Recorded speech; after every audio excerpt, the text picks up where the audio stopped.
So welcome back, everybody, and welcome back especially to those watching us live on the web. Now we come to part two of our morning seminar on Sustainable Progress Index for 2019.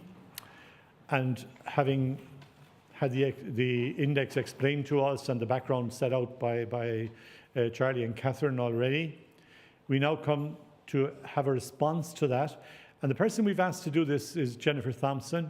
Now, Jennifer is the coordinator of Coalition 2030. Now, Coalition 2030 is coming together of about 60 civil society organizations focused specifically on the Sustainable Development Goals, the SDGs, and their implementation. It's quite a very wide base of community and voluntary, trade union, academic, environmental organizations who have come together. And Social Justice Ireland is part of that. And we were struggling, I'd say, in honesty, to get the thing really moving until Jennifer came aboard. And she's put a real life and zip into the whole operation. So we're very happy that she's doing that, but we're even more happy that she has agreed to respond to it and make some comments, her own observations, having seen this the study. She only got a quick look at it, really, in the last few days, but she's more than capable, I suspect, of doing a good response to comprehensive and whatever. So she'd be given out to me for building her up. But anyway, not to worry, over to her. Thank you. Thanks, Jeff. Well, firstly, a huge congratulations for an amazing report to Catherine and Charles. Very enriching, provocative, lots of room for thought. This is the week where we celebrated Social Justice Day as well, just a couple of days ago. And social justice is only possible when the barriers people face are removed. And it is the underlying principle for a peaceful and prosperous society. And I think what the Social Progress Index does is highlights clearly the gaps and the challenges that we still have to overcome. Despite significant improvements in employment, in the economy, thousands in this country continue to struggle with limited incomes. We continue to grapple with seemingly intractable homeless and housing crisis and health and climate change. Targets continue to be missed and inequalities remain entrenched. And the index starkly lays out the need to restructure our economy and society so that we can transition to a sustainable and equitable and low-carbon future. And the SUGs provide us with the framework by which to do that. Earlier in the month, the European Commission presented its forecast. Great news, Ireland has the second fastest growing economy, great.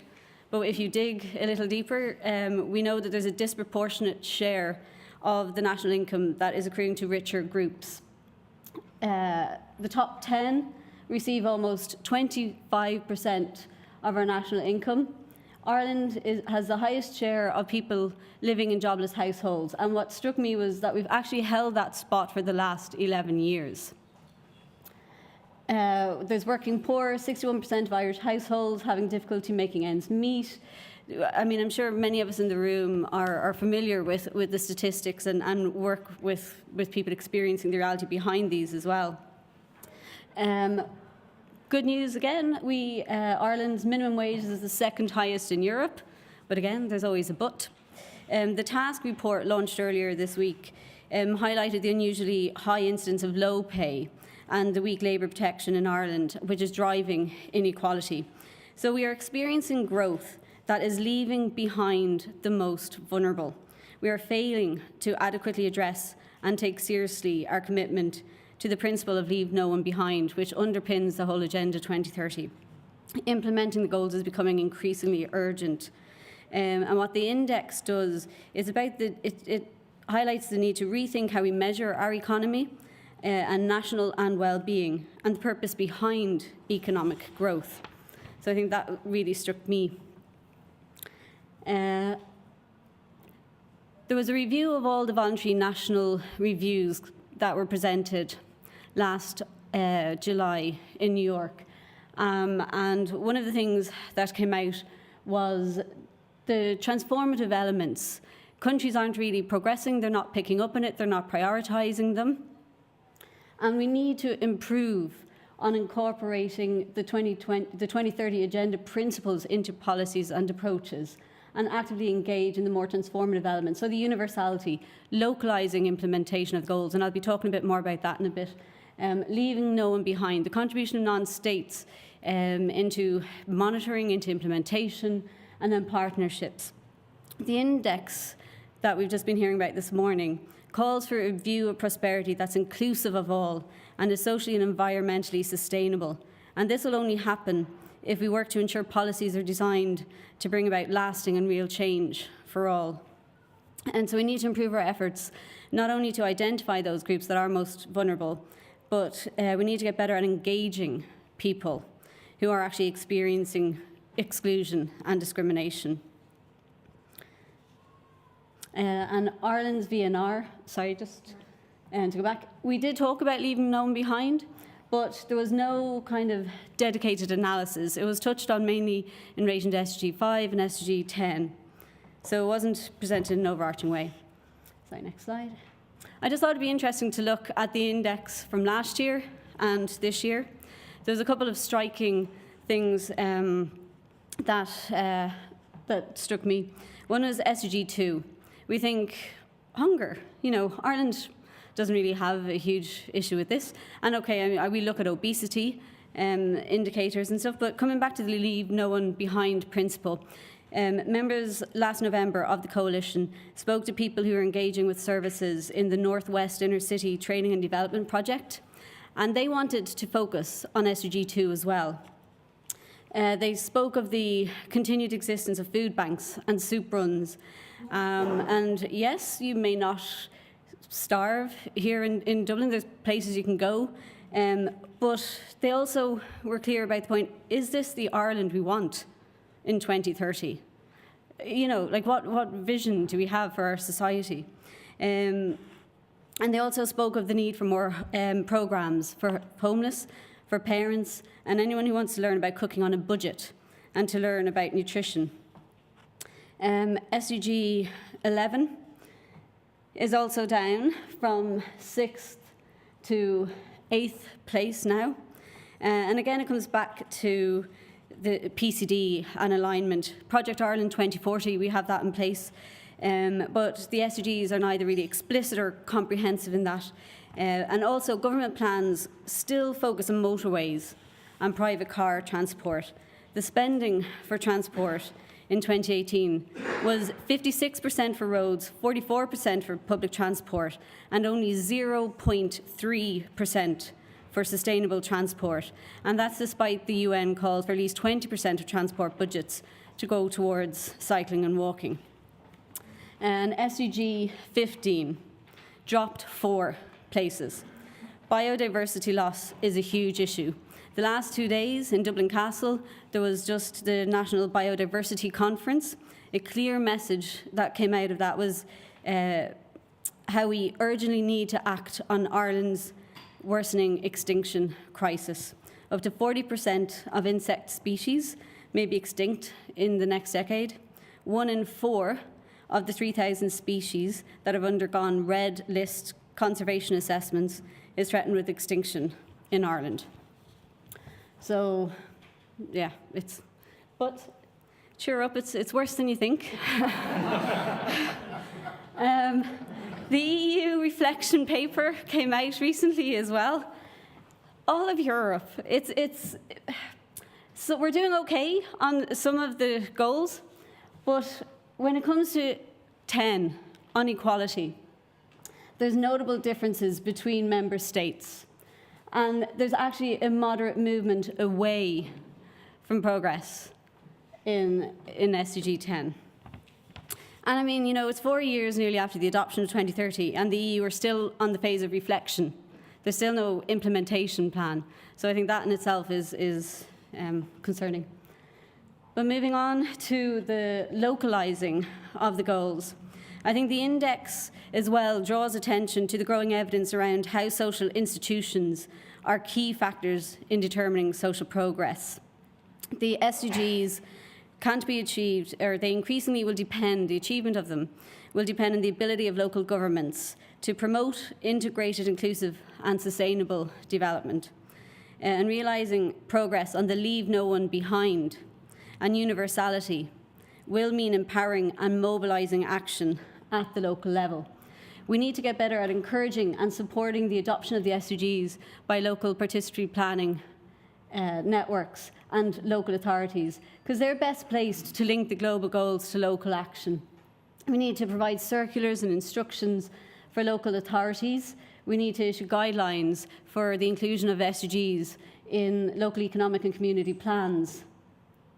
And non-state actors, they have a real role to play in that disaggregated data and monitoring the subnational variations in progress. Okay. This is just a sample of a PPN. This is from Fingal, the Public Participation Network. You can't exactly see all of the things, but the point is they have 17 actions that they have identified, and they've clearly mapped them against each of the SDGs. So when we're talking about localising, they've been conscious in their efforts about ensuring sustainable progress. Golly, I'm even struggling to read them. But yeah, so the 17, the point is they're mapping them. Next slide. That was in their strategic plan. They've also developed issue papers. And this one is, they've 9 issue papers. This one is on the second one, arts, community, heritage and sport. But again, you can see they've mapped the relevant SDGs for their various actions. And it's that support, I think, that we need to be providing and encouraging. People have got to know and feel empowered. Well, what is their role that they can play? And I think local authorities, local councillors have a crucial role in this, of creating awareness about the goals, but also empowering people to understand their role in it, in achieving them, that we are all in this together. So this is a local economic and community plan from Clare. Next slide. So there's 5 themes, all kind of relevant to the SDGs, but at the moment SDGs are not kind of explicitly integrated or linked to LECPs. Now they are going to be revised and reviewed over the coming months, and so this is a real opportunity to issue circulars to committees involved in rewriting them to shape them around the SDGs. Okay, coming back to the interconnectedness, we can no longer afford to focus on one issue at a time. We can't achieve the SDGs without addressing the root causes, and we know that poverty is more than income and jobs. It's about equal access to affordable and quality services such as housing, healthcare, and work that actually provides adequate wages and conditions, clean water, much more. So the SDGs are commitments firmly rooted in human rights. And fighting inequality, respecting human rights, are the major agendas of today. And I think we need to get better at a human rights implementation of the SDGs. Why not be ambitious? Each country has universal periodic reviews. So why don't the recommendations of the universal periodic reviews be incorporated into our national implementation plans for the SDGs? The Human Rights Council is finalising an initiative at the moment for guiding principles and human rights impact assessment of economic reforms. So let's plug into that. It's providing assistance to financial institutions, states and civil societies to ensure economic policies are embedded in human rights. There's the National Plan on Business and Human Rights. And I liked this quote that Simon Coveney, he just last month addressed the inaugural meeting of the implementation body for the National Plan on Business and Human Rights. compliance with international standards on human rights is no longer seen as impeding development or undercutting success.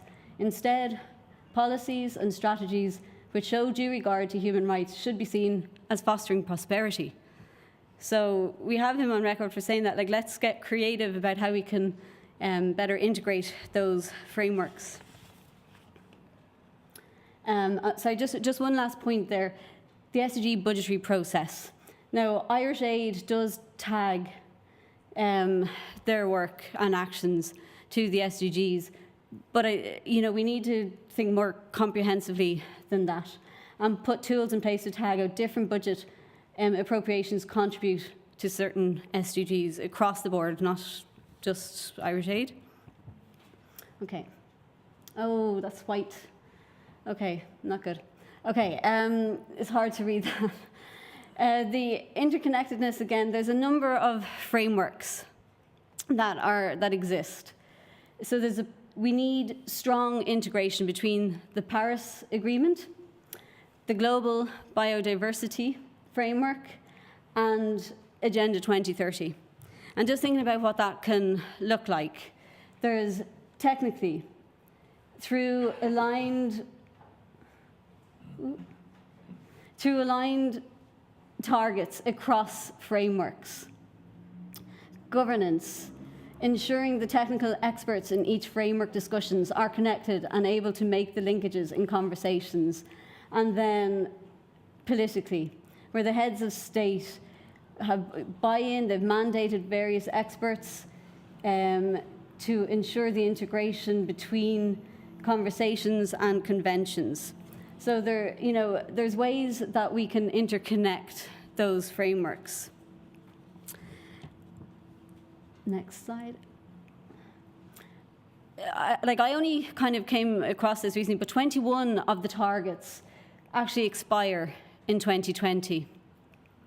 12 of them integrate elements of the ACHI biodiversity targets that fall within 5 goals. And I think the challenge of agreeing how to handle the expiring 2020 targets will be a test of whether the UN system can deliver on the principle of integration and coherence agreed under the 2030 agenda. And I think it'll be crucial for continued credibility of the SDGs, as well as the prospects of achieving sustainable development, that there be a clear transition from 2020 to 2030 targets that builds on the integration achieved during the Agenda 2030 negotiations.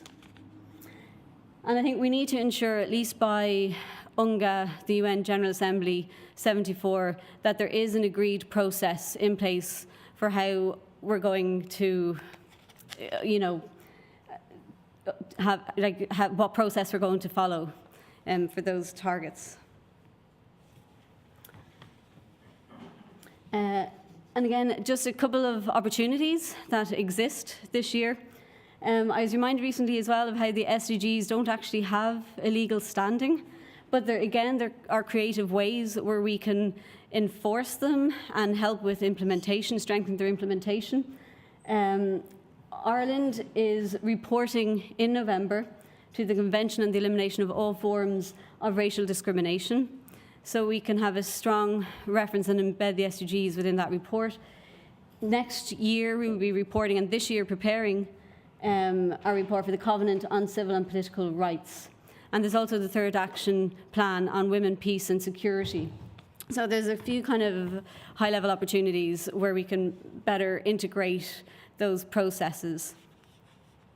Sorry, next slide. And I just liked this cartoon, Mr. SDG. I don't know how many of you are familiar with Mr. SDG, but we can all think great, laudable goals, lofty goals. Good luck to you, But you can see Mr. SUG here going, no, we're all part of this now too, and it will require a collective effort to achieve the goals. It will require a whole of society approach. There are some signs of hope, I think. Climate strike. Young people are informing themselves, they're getting involved, they're getting active. 15th of March, we're going to be hopefully part of a bigger global climate strike. There's the No Child 2020 initiative at the moment, focusing on child issues and well-being all throughout this year. There's the Homeless and Housing Coalition, which has formed cross-body representative organisation as well, highlighting the homeless crisis and demanding action.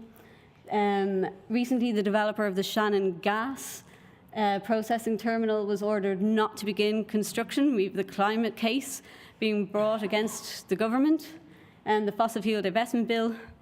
I'm sorry, but there's another but. Again, there was a knockback just today on the climate emergency bill. That's still getting caught in committee limbo. We were 3 million tonnes above our greenhouse gas emissions in 2017, and almost half of local authorities missed their social housing building targets. So again, it's that coherence and that policy coherence and will, I guess. But thinking again of the opportunity, this year does mark a year of opportunity and transition with local and European elections. There are many challenges we face globally as we look to adapt to a low-carbon, sustainable society. But this year does provide us with the opportunity to answer the key question, what kind of Europe, what kind of Ireland do we want? And there is opportunity to reshape the overall narrative, and I think it's important that we do reshape that narrative and get people voting. The European elections and local elections, there's typically low turnouts, but we can get people to come with us if the framing is right. And there is also the Head of State Summit that is coming up in September, which will be an opportunity to reconfirm political commitment to Agenda 2030 and provide guidance on how to accelerate implementation. And at the Head of State Summit, they'll also reinforce other high-level events scheduled for September, such as the 2019 Climate Summit and the high-level dialogue on financing for development. So I think we have a responsibility to take these opportunities. Sorry, next slide. This is a group of us who marked the 3rd anniversary of the SUGs last September on O'Connell Bridge, and I just really liked this Amina Mohammed quote that I'd like to kind of finish on.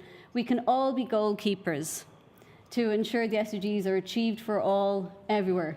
This requires partnerships, political will, innovation, and disruptive but constructive activism by all, especially youth and women.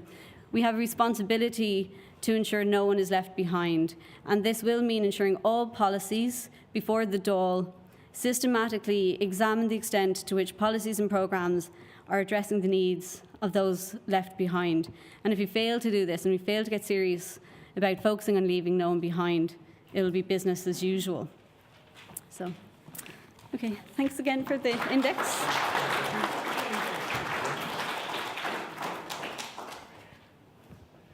Okay, so we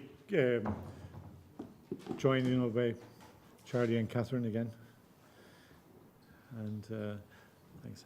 So, special thanks to Jennifer for lots of interesting ideas and challenges of things that can be done. So we're into our last quarter hour now, so questions anyway, we'll see if we get some answers to them.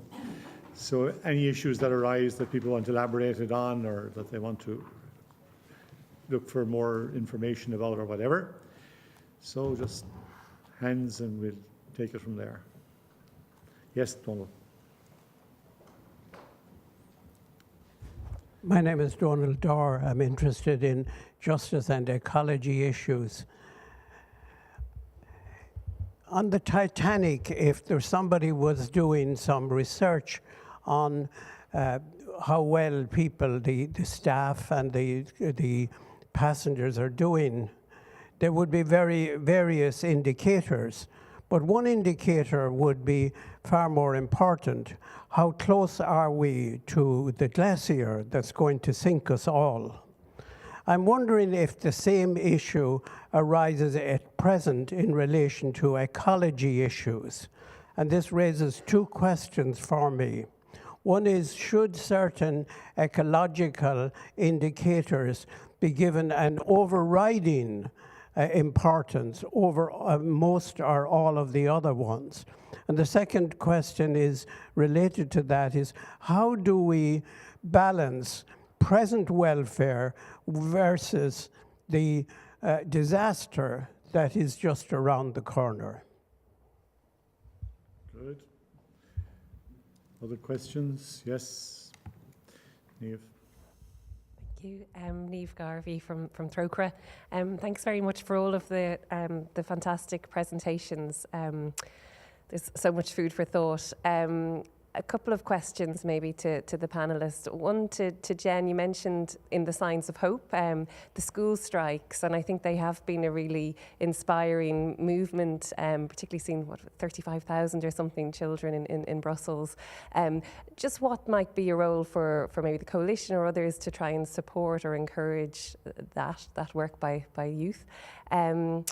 To Charles maybe, as a historian then of the economics and the finances, really struck in your presentation, I guess, by the fact the analysis has been there for some time as to the inadequacy of GDP, and accepting the Sustainable Development Goals and other measures are emerging and getting traction. But what, in your opinion, still accounts for I suppose, the overwhelming power still of GDP as the measure that seems to dictate so much of public policy? And final question then to Catherine. Jennifer picked up a little bit of it in her presentation, but I was wondering maybe if you could say a little bit more on, this is the sort of third year now of the progress report. Just a little bit of where are we seeing sort of improvements, or the best improvements and the worst performance and best performance in terms of trend over the last number of years. Thank you. Thanks, Niamh. Any other one? Yes. Okay. Cathy Lanigan. And just thank you very much for your presentations. They're fantastic. Just wanted to ask, is your methodology accepted by government, or some of the, say, ESRI and other bodies that are listened to, are they responding to the index as presented? Thank you. Okay, so maybe we should just take those for a start and take it from there. So let's go back to the first one, which was Donald's question about the Titanic. And I take it you wanted to have a go at this, responding to it. I've been to a few meetings in which what has come up is basically global temperature rise, biodiversity, everything else is a footnote. And the evidence is scary on that. And I would not argue against those being the first two things that have to take priority. But those are the two things that require the greatest change in how we live. And they also have the least political backing behind them, because the people who will be hurt the most are very young or in the future. So you have to work more on people imagining what is going to happen, or getting them to understand what is already happening in terms of climate change. I mean, the United States has taken the lead by electing a president who has made this, issue number one in his. But yeah, no, I do not disagree that not everything isn't equal when you have such a existential threat like that coming at you. Yeah, no, I absolutely agree with that. It's just that at the moment that they're all weighted equally in the UN and in all the methodologies. So unfortunately, it is what it is at the moment. If I might add my own comment to it, I think if we're generating change, we're not going to do it by focusing only on the environment and the kind of issues around which require overarching importance, ecological issues. But to generate change, we have to put the other pieces in place. If you want people to take, even if they're staring at total collapse and disintegration, their capacity for ignoring it is massive, unless we put in place a pathway that is meaningful for them, and that's okay for them to be able to go, even if it's challenging, but it's at least a pathway they can travel. And we've been arguing for some time in Social Justice Ireland that there are 5 legs to that, or 5 pillars, or whatever way you want to put it. You have to sort of say, okay, you have to keep your economy working, or if it collapses, you get all sorts of stuff as we discovered in the crash. But you also have to have decent infrastructure and services, because if you don't, then people are sort of so preoccupied with where they're actually going to stay tonight if they don't have a appropriate accommodation or whatever. That becomes the totally dominating issue. The third issue is just taxation, because if we want to change, it's going to cost money. But then everybody should, that doesn't, for us, that does not involve an increase in income tax, but it does involve a fairer tax spread, if you like, a tax base, which would lead to an increase in the tax take. One of the things that we would be, I was talking to some participants here already at the break, and I was pointing out that in Ireland, the corporate sector is not a supporter in real terms of the kinds of things we're talking about here. They are supporters at a nominal level. They say they make it, but when you look at much of what's done, it's at a peripheral level. They haven't actually got to the point where they're prepared to support the kinds of work that is required to generate that alternative. A fourth of the 5 areas is real participation. Like, it's simply not good enough to tell people this is the answer and you have no choice but to follow it. They'll tell you go get stuffed. And that's why I was very happy to see the public participation networks, because I think featuring in Jennifer's response, because they actually provide a lot of potential. And at the moment, there's almost 15,000 organizations part of the public participation networks across the country. There's a public participation network in every one of the 31 local authorities. So there's a lot of potential there for participation. There's other things as well that need to be done. And finally, sustainability has to be obviously running through the whole thing. And we would say 3 types, like environmental sustainability is up there in lights, and it has to be all the time. But we also have to have economic sustainability. There's no point in doing stuff that isn't sustainable in the long run. If I was to be provocative, I would say expanding Ireland's cattle herd isn't the most sustainable thing to be doing, given where we're at on carbon and where we're at on the climate generally.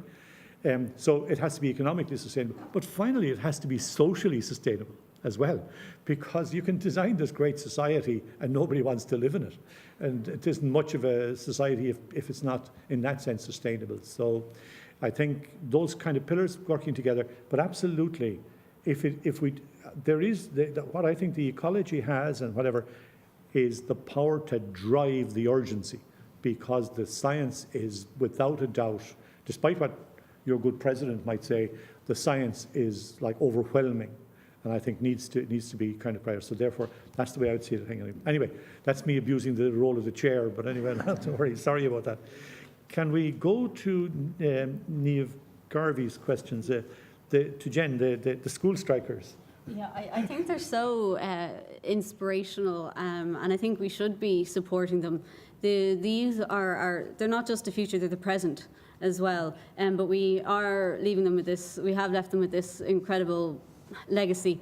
And I'm conscious of Mary Robinson. She always talks about, recently anyway, about the need to get angry. And I think we are at that time where we need to get angry and joining with the youth, supporting the youth. The coalition has a number of members that are involved in development education, in youth work, in the education sector, and has produced a number of great tools and resources and supports for teachers, for younger people, both primary and secondary level, where that could help with the students getting informed and inspired, So I think it's brilliant on the 15th of March now that there is this global day as well, and I think it's Friday today, so 1 o'clock, they'll be at the Dáil again today, so it's great. Good stuff. Charlie, why does GDP persist? Well, just a quick The word dominance. on the school strikes. In the United States, the reaction to Trump really started with West Virginia school teachers, and it has spread state to state through school teachers. So, you know, in 100 years when we're writing how the earth saved itself, it probably because school teachers have had enough. And it's a good place to start.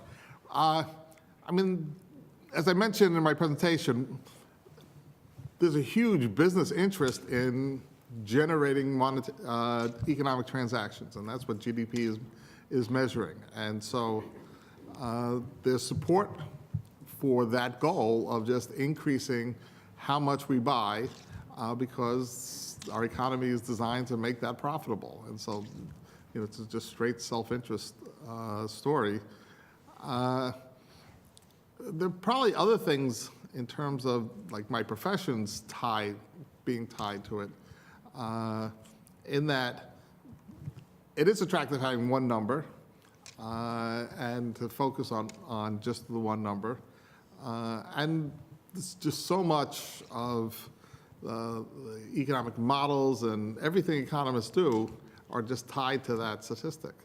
And when you get rid of that or downplay it, you're bringing in, you know, 25, 30 other things that are important. They get neglected if all you do is look at one. And certainly academic economists are the slowest moving force in nature in terms of adjusting to new realities. So. Okay.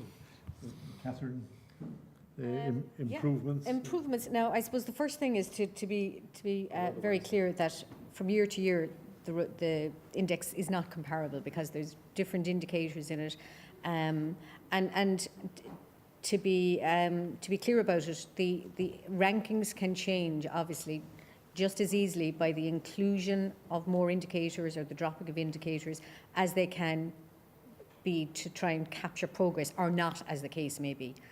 But that withstanding, I suppose there seems to be certainly a trend there that the goals that are consistently kind of doing well are still the ones that are doing well. The ones that are not doing well are still kind of the ones in the bottom. So in our report, we talk about, well, what goals are in the top third and the middle third and then at the very bottom. And, you know, the top three goals are, you know, education is consistently doing well. If I'm clear on this, the other one is the Peace and Justice Index. Our goal rather is doing well, and clean water and sanitation. And that seems to be kind of over the last couple of years that we see that sort of a trend. A bunch of the goals are sort of somewhere in the middle.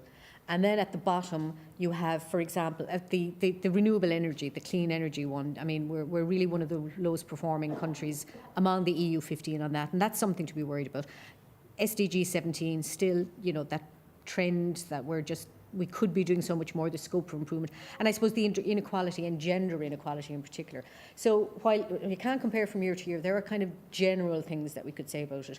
And going back to the question about the methodology, I suppose, look, it's our goal to just try and raise awareness of the SDGs and of Agenda 2030. We spoke there about GDP. GDP seems to be the one that gets all of the attention, despite the fact that we know it's not the best measure of progress. This is another measure. It's not the only measure. There are other measures out there. You've got the quality of life measures. You've got the social progress index that we spoke about earlier. And if you look at all of those, Ireland is ranked, you know, I mean, the Human Development Index just recently ranked Ireland first, you know. The Sustainable Development Progress Index by Jeffrey Sachs that I mentioned in my presentation ranks Ireland closer to ours. I think it's of the EU 15, we're about 10th. Our report suggests it's about 11. And then if you look at some of the others, we're 7 and 8 of the 15 countries. So yes, I mean, you know, depending on what indicator you use, you'll see different rankings. But the key thing is, I suppose, you're always going to see the top performing countries are the top performing, and they're the Scandinavian countries. Sweden, Denmark, Finland are always at the top. And kind of at the bottom, it's Portugal, Spain, you know, Greece, and Italy. And Ireland is hovering just above those in a lot of the indexes, and certainly that's what we're finding. And so as far as the methodology is concerned, you know, we're following what's kind of been done out there. I mean, I suppose we'd be reasonably confident. We've done all the statistical tests. We've looked at it at indicator level and goal level. We've tried various methods to sort of, geometric means and arithmetic means and everything. We're reasonably confident that it gives just another measure of progress in Ireland, and we'd be quite happy to sort of be confident in that. Okay. Yeah. Kathy's question about is the government responding like, or do they listen to it? I think maybe we're the best to answer that ourselves. I think they hear it loud and clear. They pretend they don't. There's various things like, I was telling this at the break to a few people, so I might as well share it with everybody else. We had a kind of funny experience in the build-up to this conference, because we decided one of the things we would do is we'd invite the minister to actually open it, or to launch the study, or to do both, or either, or whatever, you know. So about 3 weeks after the invitation went in, we had no response other than that kind of automatic thing that you got within seconds, that, you know, which I'm sure he hadn't noted. So I was with several people here. We were attending the SDG stakeholders forum, and he was speaking at that. So I said, okay, I'm going to put myself in his way here. Now, I know him from before, so he stopped to have a chat. And I said, what about, have you thought about responding to your invitation? What invitation? For some reason or other, his staff had never told him, or his officials had never told him about the invitation. Now, I'm sure that was an accident, but actually I don't think it was. Anyway, that's terrible. Yes, Minister, yeah. But what is interesting, okay, so he said, okay, I'll look at it. But he said, I think I'm away. And I got a response from him afterwards saying, look, I'm away on the 22nd. So we'll find out. You might turn up in the Dáil or somewhere today. We'll see. But I take him at his word that he's away. But the interesting thing from that point of view is he's aware of it. Okay? I think his officials are aware of it. We have met the previous minister and this minister on this particular study. And in that context, like, there's an engagement. I think the results do inform the way they respond. And the fact that the index is there, they can't pretend. Not alone that, I mentioned Coalition 2030 that Jennifer is the coordinator of, and like 2030 has done a great job, like in sort of keeping it on the, like doing submissions at a UN level to the high level political forum that's there each year, and doing a very detailed response, and currently doing it on the goals that they're actually reviewing this coming summer. And I think that keeps the government on its toes in that sense, okay? And I think, okay, they're not going to jump up and say, oh, this is great that we're seeing this, you know, and we're delighted to have it, because it gives them a hard time, I suppose, in ways. But the reality is they are aware of it. It is making a difference, I think, myself, in that sense, okay? Whatever. Moving on. Another question here? Yourself, yeah. Okay. Okay. Okay, you're next. David Joyce from the Irish Congress of Trade Unions, and also a member of Coalition 2030. Just first of all, to say well done to Social Justice Ireland and all those involved in the initiative. I think it's a really useful tool in, as you say, raising awareness about the goals, and also pointing out, you know, issues that Ireland has in terms of its implementation.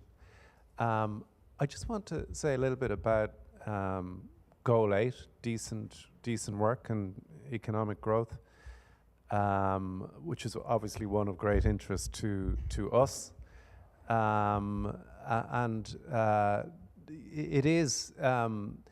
It is this centenary year of the ILO, the International Labour Organization, this year, and they of course act as custodian for Goal 8 internationally.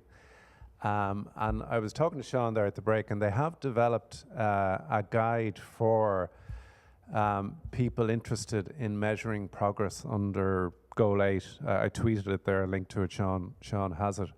which I think might be of interest in bringing this forward into the future. Because I think the concept of decent work, I know it's a little bit contested, but there is a definition that's accepted by the world's governments, employers and trade unions at the ILO, which talks about decent work, which is productive, people's rights are respected, there is social protection for those, etc.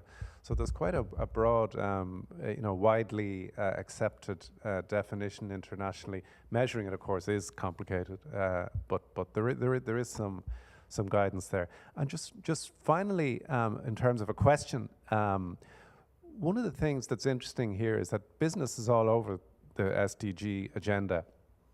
And you go into offices, you see posters, they're aligning their sustainability, they have sustainability reports, they have SDGs all over their reports, etc.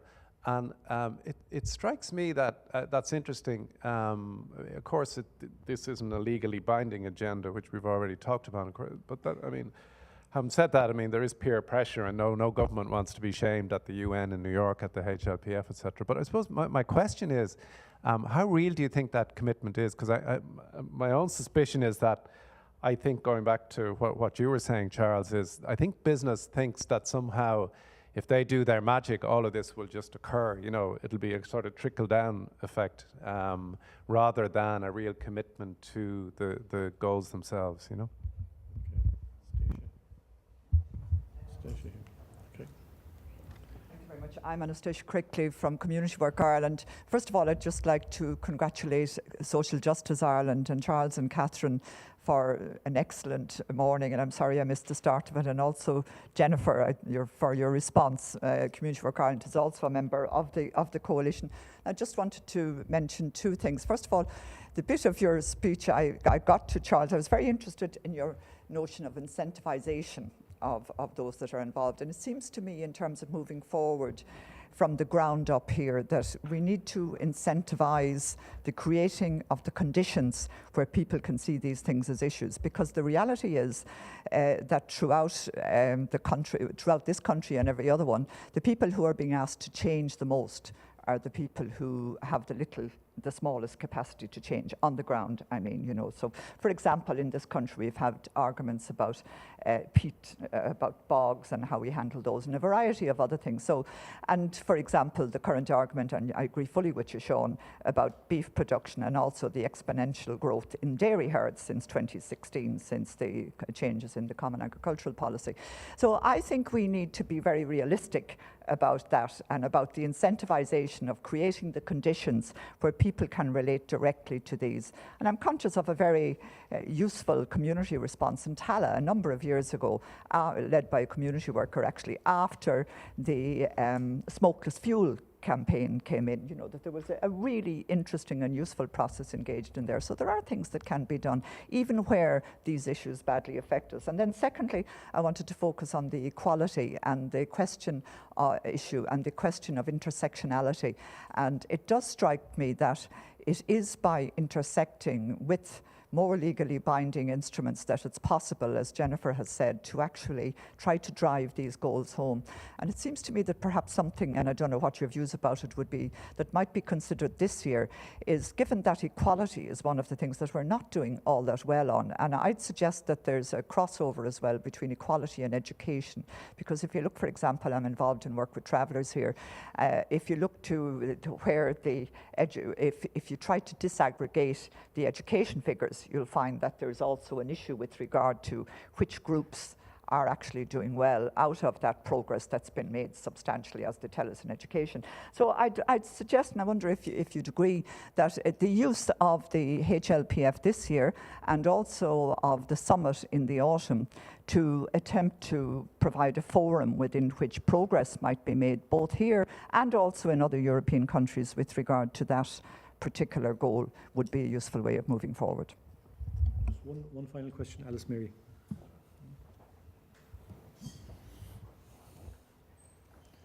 Thank you very much, and apologies, I'm coming in late. My colleague has been here updating me, but I was in another meeting. But just a quick moment where I think there's an opportunity for pushing forward kind of, I think what was being said there, intersection with the instruments that are already there. I know that probably some of the people here were involved in the Better Europe Alliance around the European semester process. And one of the big problems that's been happening with the social pillar that they have at Europe is now part of that process, but it's really getting measured by a set of very, very vague statistics. Where are you at the top or the bottom of the chart? And I think if some of the indicators, the kinds of targets that are in the SDGs, were starting to crop up in all these other places where things are being measured. So if, for example, we were making some of our sustainable development goals kind of qualitative indicators in that process, that's a process that does have a certain amount of muscle and comes in. And we know that the European Commission are kind of under pressure in it, because just last week they produced a report, a very weird report, where it basically said that in relation to what the Sustainable Development Goals will mean for, after 2020, when they have the next big strategy for Europe, that they could be central to it, they could be on the peripheral to it, or they could be not related to it at all, which is a kind of a report that gives them wide scope. But it shows that it is the topic and pressure. So I think that's something that maybe each of us and each people through their European counterparts, there's a moment to get this embedded into how Europe measures itself a bit more substantially. Thanks. Thanks, Amelia. We will have to kind of wrap it up, but let's get some responses. Catherine, the issue about decent work and the ILO and that David raised. Absolutely, I agree with you. As you said yourself, having a definition, and there is a workable definition there, it's measuring it. It's very difficult to actually quantify what can we actually use in any sort of a real measure that will be meaningful. I think extremely difficult. My own response to the business issue and what they're really at and so on, I don't believe myself that business really gets, despite all the badging that's going on, like the colours are terrific and they turn up everywhere in that space. But I remain to be in any way convinced that they're really serious about the SDGs. I think there's a lot, how business is dealing with it has to do with advertising more than it has to do with generating the kinds of change required. What I would love to see would be a real engagement between business and, we'll say, Coalition 2030 and organisations like ourselves generating these. I'd love these indexes. For example, I'd love to see business sitting down with us and having a discussion about how to deal with that ILO approach to decent work, for example, Goal 8. Let's take a serious look at this. We measure it. We take a look at a lot of stuff. We can compare different countries and so on, look at it more closely. Business surely should have an interest in that. It's the kind of way we could actually maybe take a look at some of this, certainly on our agenda, okay? Let's see if we can put it further along the way. Moving along, Charlie, Anastasia's points about incentivizing change and the whole issue about equality and intersectionality. What do you think? Well, I want to just have one quick comment on business. I teach at a business school, and there's a big thing now on MBAs in sustainability. So I went to this presentation where everyone was talking about it, and then after I went up to the guy running the event and said, "Are you going to have any sustainability in your MBA in sustainability?" Because there was actually nothing, any connection to environmental sustainability was mentioned, or to social sustainability. So it's certainly businesses adapting to the terms. How much of it is greenwashing and how much will be substantial. But if business isn't changed, because that's how we basically solve the economic problem, then there's no hope for it. I mean, that's where the real action is going to have to take place at some point. They have to rethink what the purpose of work is and the purpose of business. And I think they will do a lot, accept a lot, until it requires real change, and then they'll be more resistant. Economists automatically think in terms of incentives. I mean, if I didn't mention the word incentive every certain while, I lose my license to teach, I think. But what is often the problem we run into is that it's always a financial incentive, when in fact people are motivated by many things besides the bottom line or dollars and cents or whatever.